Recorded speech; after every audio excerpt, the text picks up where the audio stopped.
the victory of Jesus Christ. And it is a coming back to the normal life after the winter for the animals, for birds, for plants and trees. So it is a time of us for relief also from winter, and also winter is also a similitude of our life of darkness, spiritual darkness. And the Easter is a victory of Jesus Christ. For the 1 week, the Jews celebrate Passover. It is a remembrance of the Passover from Egypt, the slavery of Egypt, to the promised land of Canaan. And for us, the Easter is also the culmination of our Passover celebration for the last week. And it ends with the victory of Jesus Christ over Satan and sin.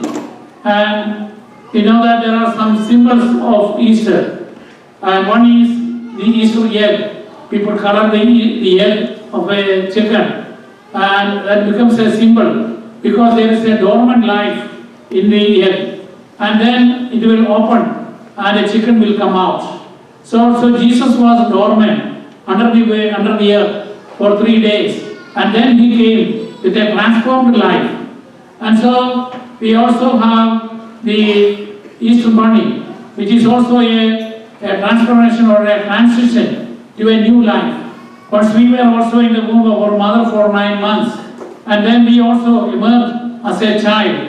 Until then, we are in a dormant stage in our mother's womb. And we know that Prophet Jonah was under the belly of fish for 3 days and nights. And then he came out to preach to Nineveh. And Jesus showed that as an example of his life, his death, and his resurrection. And so that shows and proves that he is the Messiah. He is from God. He is the Son of God. And so our death also is a dormition. For the death of our Blessed Mother, we say the dormition. That means after the 3 days, it's believed that God raised her from the dead and took her to heaven. And Jesus assured that he was going to prepare a place for us and he will come back and take us to heaven. So after the death, we all believe in that resurrection of the dead. Now, in the life of Jesus Christ, there are 3 difficult to understand mysteries, which especially those who are non-believers cannot understand. But we believe, because belief is something different from scientific proofs.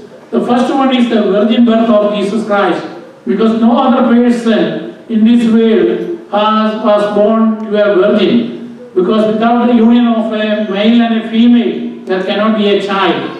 But in the Old Testament, God promised that the virgin will come and virgin will give birth to a child, because the Son of God cannot be the son of a human being. And a son of a human being cannot give liberation from the original sin. So the virgin birth of Jesus Christ is a proof that he is the Son of God. Then another one is the Holy Eucharist.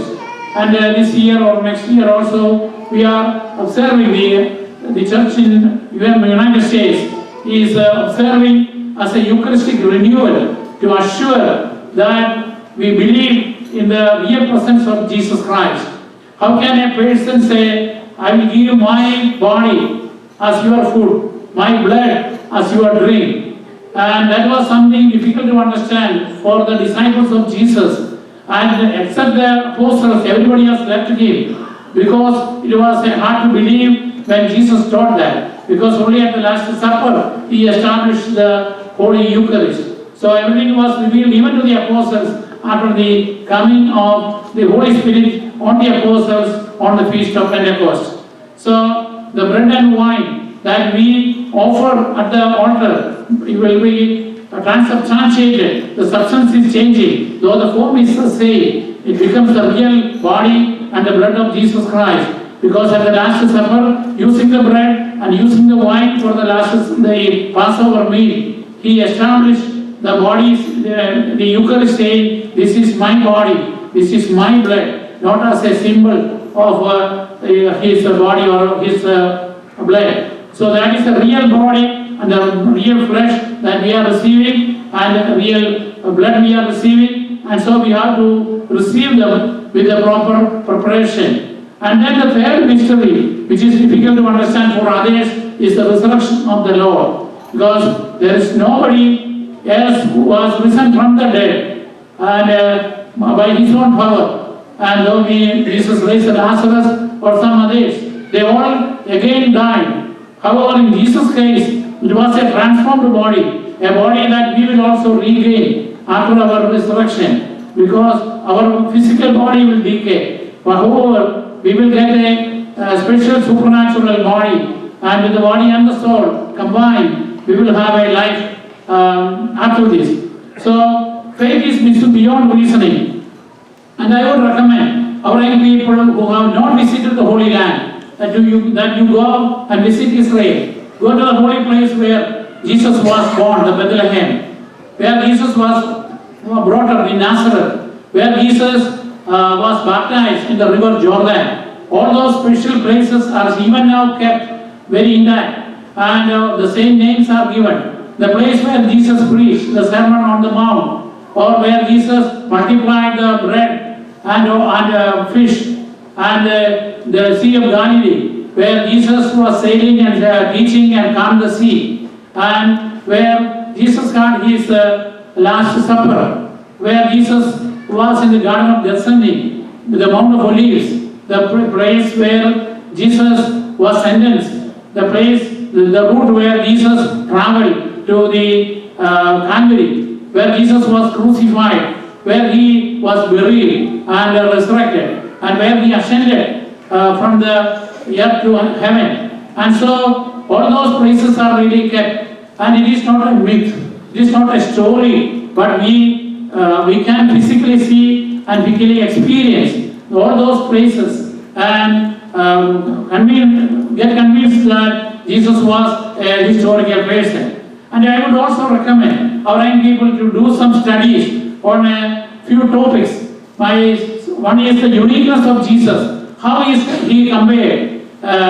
He is unique compared to all the popular leaders of the world.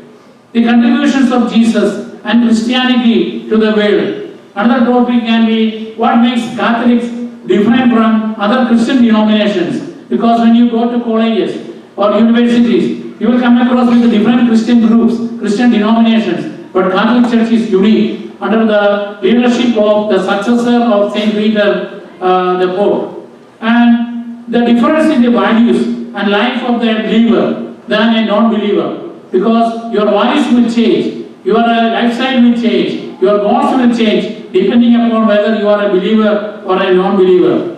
And also, we notice that we have so many Latin churches, and also we have the Syro-Malabar churches. What is the difference in your historical background, the cultural background, the Jewish background of the Syro-Malabar church compared to the Latin church? So, all these studies will help you to understand more the church, the more the value of our faith, and then we can love. The more we study, the more we love our church and our community. So, based on the successful victory of Jesus over death and Satan, we also should set up a goal. Because Jesus came to this world with a goal. None of us are born in this world with a goal. We are born here. Later we began to understand that we are alive, and that we have parents, we have siblings, and we have to study, we have to get a good job. However, the church teaches that beyond that there is a goal, and that goal is set by Jesus Christ, that we have to follow him, and in this world and in the world to come, so that we also will be raised from the dead, and we will be in the right hand of the judges, of Jesus who is going to judge us, and so that we will have the eternal joy in heaven. So let us support and cooperate with the church that Jesus established and enjoy the victory that Jesus has established for us.